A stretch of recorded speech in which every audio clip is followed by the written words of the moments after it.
प्रिय दर्शकों, भाग 1 में आपने जाना कि भगवान शंकर अपने शरीर पर भस्म क्यों रमाए रहते हैं एवं त्रिशूल, डमरू, सर्प तथा चंद्रमा को क्यों धारण करते हैं तथा उनकी सवारी वृषभ यानी नंदी क्यों है। और अब आगे।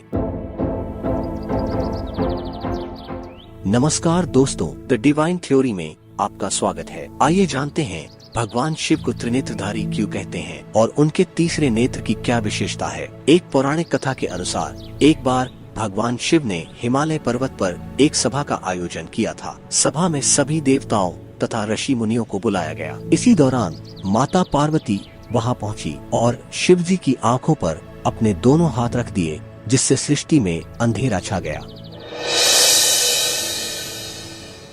सूर्य का प्रभाव समाप्त हो गया और धरती पर हाहाकार मच गया। भगवान शिव से यह दृश्य देखा नहीं गया और उन्होंने अपने माथे पर ज्योतिपुंज प्रकट किया, जिससे सृष्टि में वापस रोशनी लौट आई। इस ज्योतिपुंज को ही शिव जी की तीसरी आंख कहा गया है। शिव अपना तीसरा नेत्र सदैव बंद रखते हैं। तीसरी आंख तभी खोलते हैं जब उनका क्रोध अपने प्रचुरतम सीमा से परे होता है। तीसरे नेत्र के खुलने का तात्पर्य है प्रलय का आगमन। भगवान शिव को त्रिलोचन नाम से भी जाना जाता है, जिसका अर्थ है 3 आंखों वाला। आइए अब जानते हैं भगवान शिव के धनुष के बारे में। शिव ने जिस धनुष को बनाया था उसका नाम पिनाक रखा था। उसकी टंकार से बादल फट जाते थे और पर्वत हिलने लगते थे। ऐसा लगता था मानो भूकंप आ गया हो। यह धनुष बहुत ही शक्तिशाली था। इसी के एक तीर से त्रिपुरासुर की तीनों नगरियों को ध्वस्त कर दिया गया था। देवी और देवताओं के काल की समाप्ति के बाद इस धनुष को देवराज को सौंप दिया गया था। उल्लेखनीय है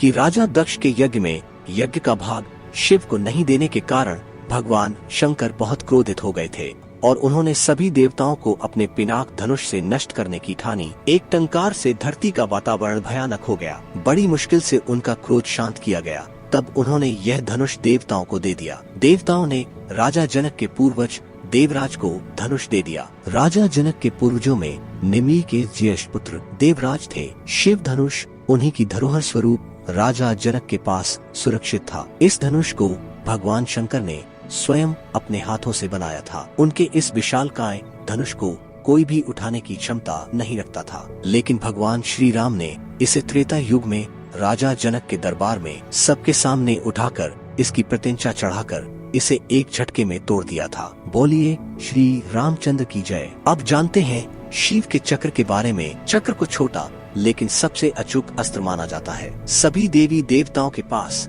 अपने अपने अलग अलग चक्र होते हैं। उन सभी के अलग अलग नाम है। शंकर जी के चक्र का नाम भवरेंदु है तथा विष्णु जी के चक्र का नाम कांतापड़ा और देवी के चक्र का नाम मृत्यु मंजरी है। सुदर्शन चक्र का नाम भगवान कृष्ण के नाम के साथ अभिन्न रूप से जुड़ा हुआ है। ये बहुत कम लोग जानते हैं कि सुदर्शन चक्र का निर्माण भगवान शंकर ने ही किया था। निर्माण के बाद शिव ने इसे विष्णु को सौंप दिया था। इस संबंध में शिव पुराण के कोटि युद्ध संहिता में एक कथा का वर्णन मिलता है, जिसमें बताया गया है कि दैत्यों का नाश करने के लिए श्री विष्णु ने शिव की आराधना की और उन्हें प्रसन्न कर उनसे सुदर्शन प्राप्त किया। आइए जानते हैं शिव की जटा और गंगा के बारे में। शिव अंतरिक्ष के देवता है। उनका नाम व्योमकेश है, अतः आकाश उनकी जटा स्वरूप है। जटाएं वायुमंडल की प्रतीक है। वायु आकाश में व्याप्त रहती है। सूर्य मंडल से ऊपर परमेष्टि मंडल है। इसके अर्थ तत्व को गंगा की संज्ञा दी गई है, अतः गंगा शिव की जटा में प्रवाहित है। शिव रुद्र स्वरूप,